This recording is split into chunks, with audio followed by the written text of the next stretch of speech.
Welcome to Team Room Talk. My name is Richard Davis, President and Advisor at Team Room War, Hope, and Growth, retired Green Beret, certified trauma professional with a doctorate in educational ministry. So I'm glad you're here with me today as I share short videos on all things Team Room.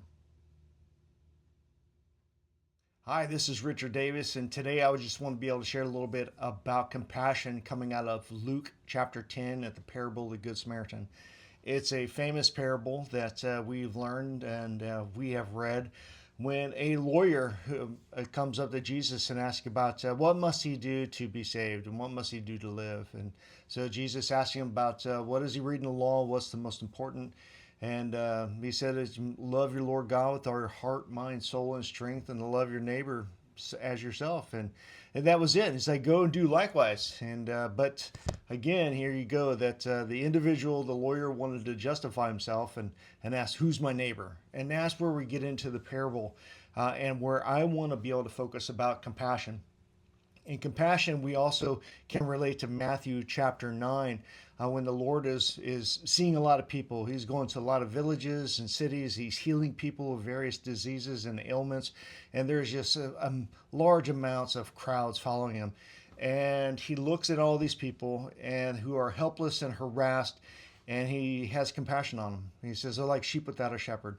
And that's the context in Matthew chapter 9 when he gives his disciples, it says, this is the field, this is the harvest field, and this is where you're going to be laboring at.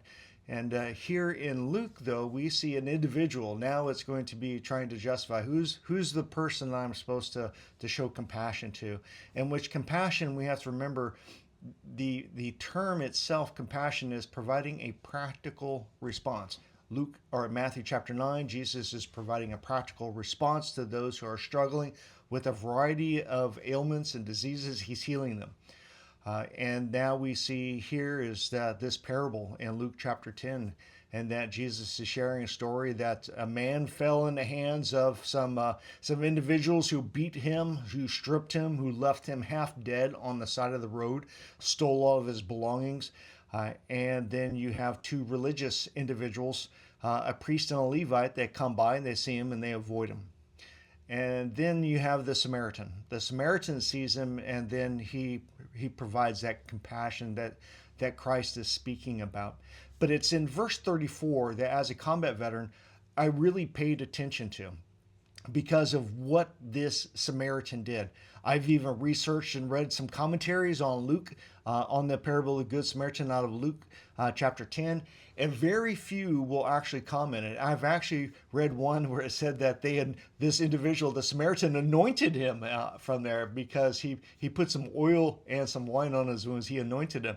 And I'm like, man, they are just missing the context on this completely. On it. But there are, rarely you will find some that will speak about what I want to share about, that understanding wounds and understanding wound care. This is the practical response. This is the compassion that Christ is talking about. And if you read verse 34 in chapter 10, the Samaritan, when he saw him, he had compassion. And verse 34, he went to him and bound up his wounds, pouring on oil and wine, then he set him on his own animal and brought him to an inn and took care of him. But did you catch that? Oil and wine. As a veteran, I think about this because when we take any type of first aid training, we talk about wound care. We talk about how to apply the different stages of wounds from field dressing all the way up to a tourniquet. But when you get into different types of wounds, like sucking chest wound, being able to seal the chest on there. And I think about this here. You have the oil that's being used to be able to help with the sealing, and it's also help with the actual dressing itself, that it will not stick to the wound. It can still provide the preservative qualities that you need to be able to seal the wound and for the healing of it. But if you have ever done any type of aid where you've had to actually change wounds, change dressings on it, and they're deep wounds, you know that as that wound is starting to heal, it's starting to dry out.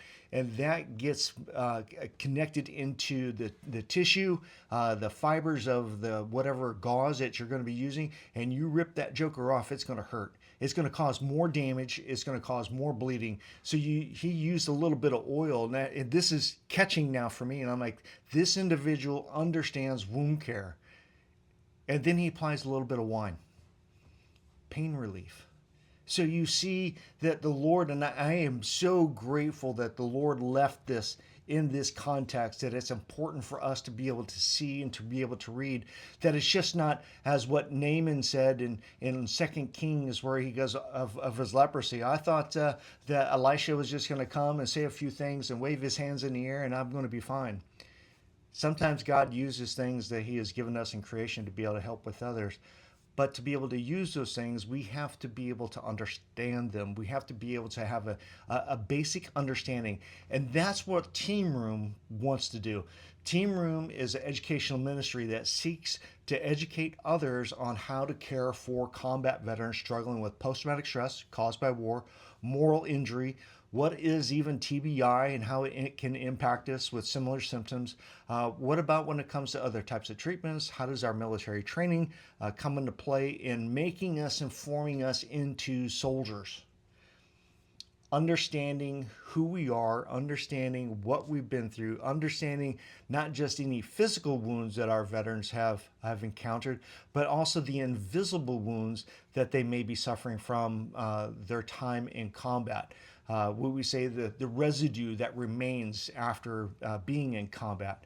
And so here is the Good Samaritan who understands wound care, who is applying oil and wine. As a educational ministry, we want to be able to help others that are working with our combat veterans and their families. What is it that they've walked through? What is it they're walking through?